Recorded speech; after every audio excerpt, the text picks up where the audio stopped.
Welcome to Living Histories.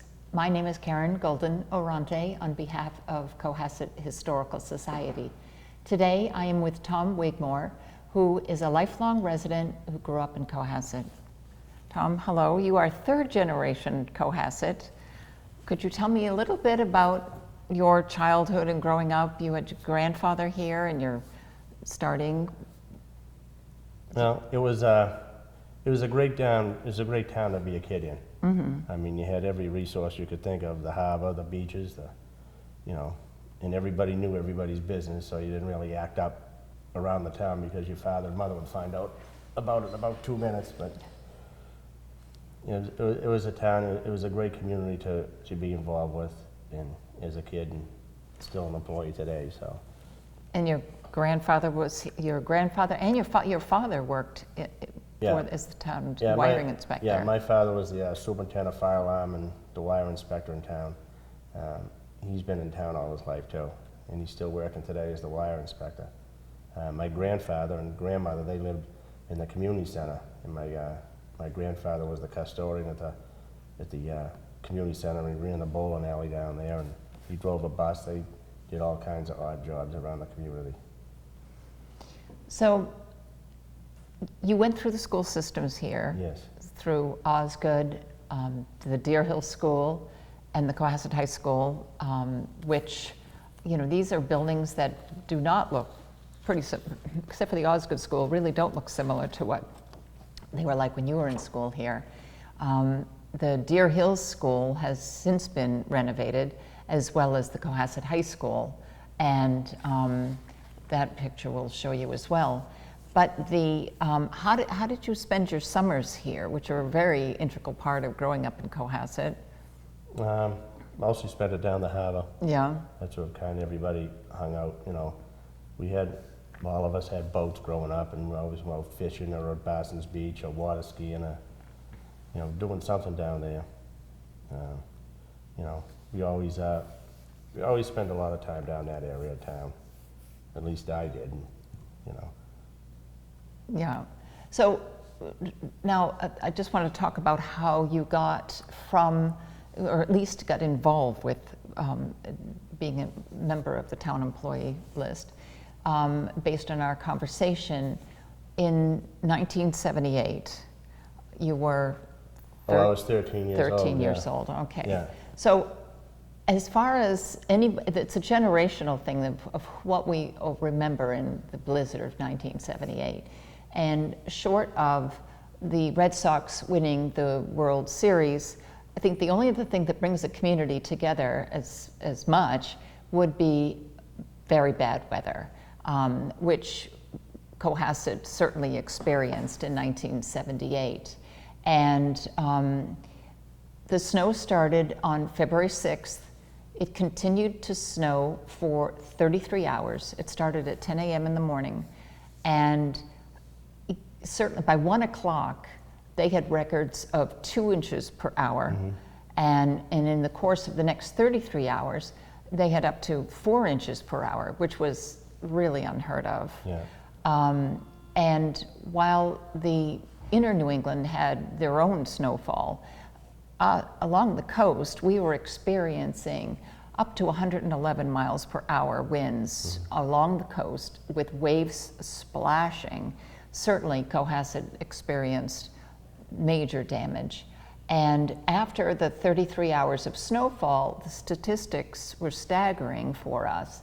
I had read that we had, you don't forget, you might forget the details a bit, but in reading, we had 27 inches of snow, 54 deaths, 4,500 injuries, 350 federal troops, $520 million worth of damage, 3,000 cars and 500 trucks stuck on 8 miles of Route 128.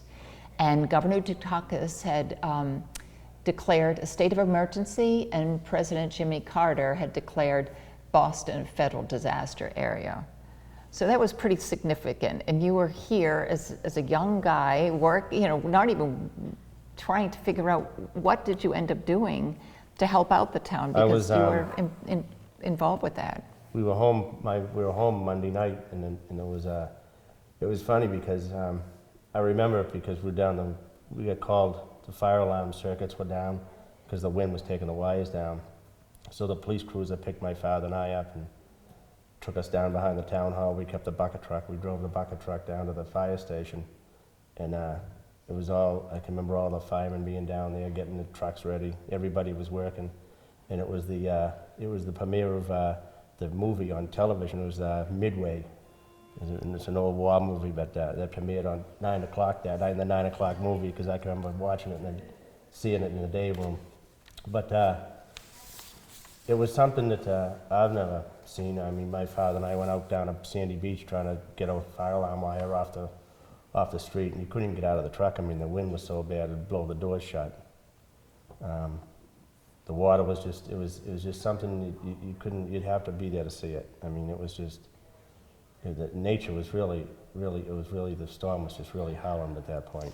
Now, the causeway was washed out at that point. Mm-hmm. Yeah. And you had told me that the wires, or certainly the wires that connected one side of town to the other were taken down. The wires went along the coast. They went along that causeway. Mm-hmm. And when that causeway was wiped out, so wasn't everything else. But when they rebuilt the poles, they put the wiring and everything back. They just fed it from the other side. They didn't go over the causeway again. But the causeway was out for quite a bit. Years? I can't remember that, but I mean, I remember they were waiting for the federal funds to come. And it was a while before that was put back in service. It was all, that causeway that's there now is all brand new. That was all put back after the blizzard.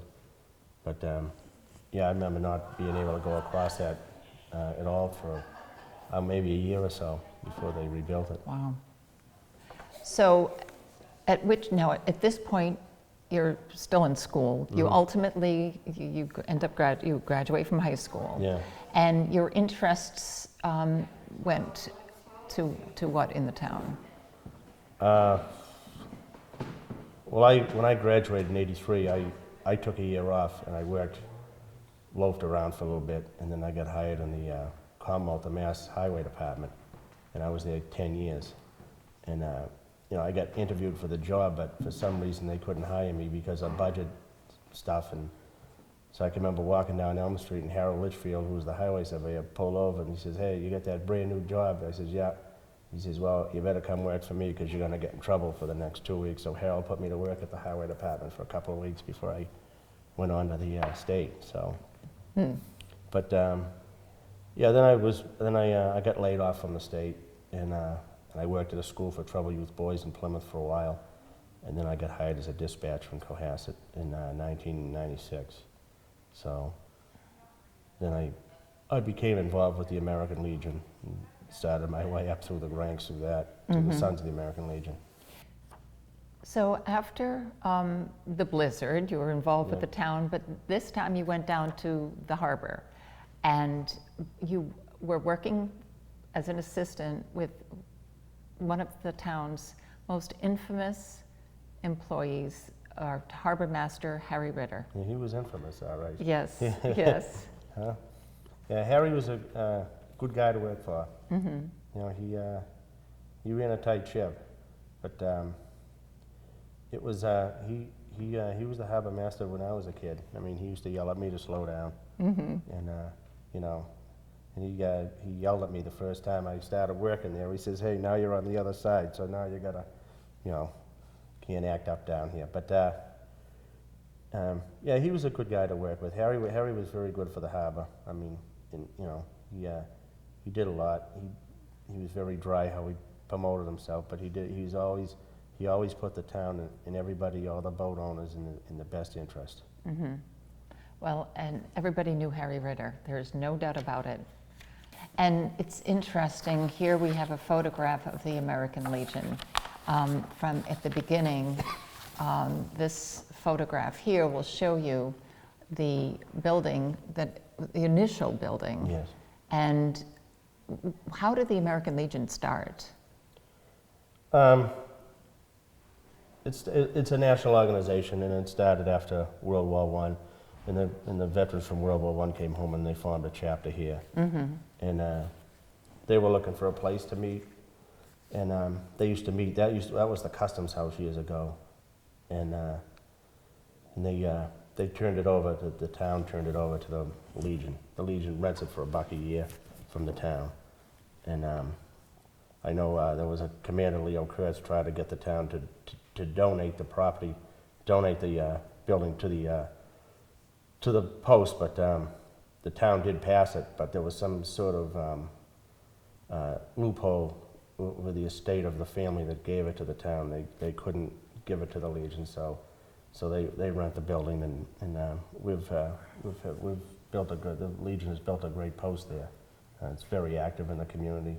They give out over, the Legion gives out over $10,000 a year in scholarships to the schools. You know, with the auxiliary, they give out a couple of thousand, the Sons. So, you know, the post is very active. They sponsor Legion baseball. They send youth to Boys and Girls State, which the girls and boys go to Stonehill College. They learn about the government for 1 week, and it's all in donations and what the post sponsors and other sponsors.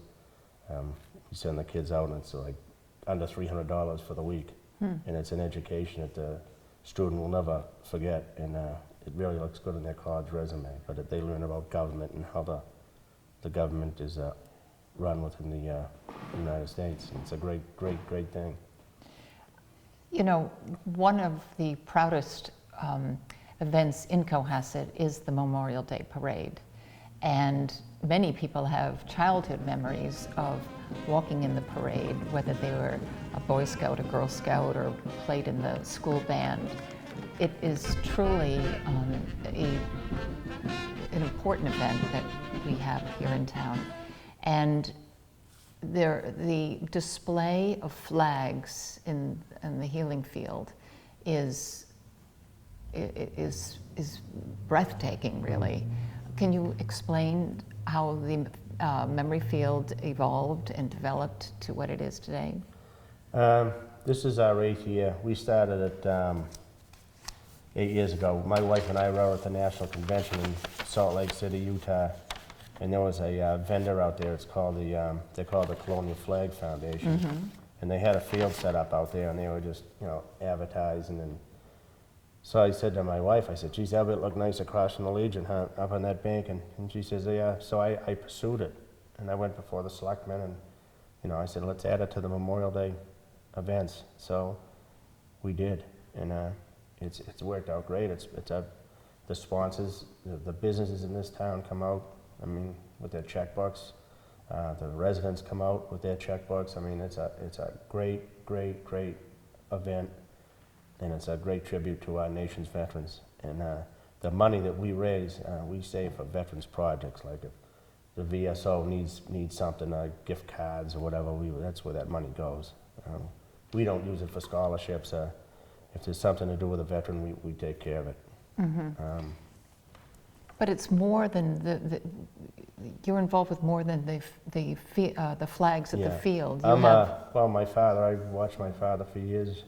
Run the Memorial Day Parade. Now I've sat in the seat now, but it's quite a task to run that parade. I mean, you just don't step off in the morning. I mean, I start Tuesday after. I have to get the band lined up and get the buses, get the guys to come out and participate, and it's a lot of coordination. We're very fortunate to have a town that we live in here that they give us money to help us. A lot of the communities don't have that, and a lot of the parades and everything else have marched into the sunset. And it's this town does so much for its veterans now, and it always has. And there's 21 squares in town that are for World War I, World War II, Korean and Vietnam veterans that you put wreaths and flags on, as well as the graveyards. Yes. How many flags and wreaths at graveyards now? I think I'm up over 600 flags now. Wow. And I just go out. My wife and I just go out right and walk it and just read the names every year. Yeah. But I have Central Cemetery to do right that they take care of, and Eddie Brenner takes care of the Beechwood Cemetery for us, and you know, so we have people helping out. But the squares, we a few years ago, under the direction of Glenn Pratt, we finally finished. We had the squares dedicated to the Vietnam and the Korea, and so there's more to do now. But there used to be 13, but Yeah. now there's more. So, in fact, I just did those last Sunday.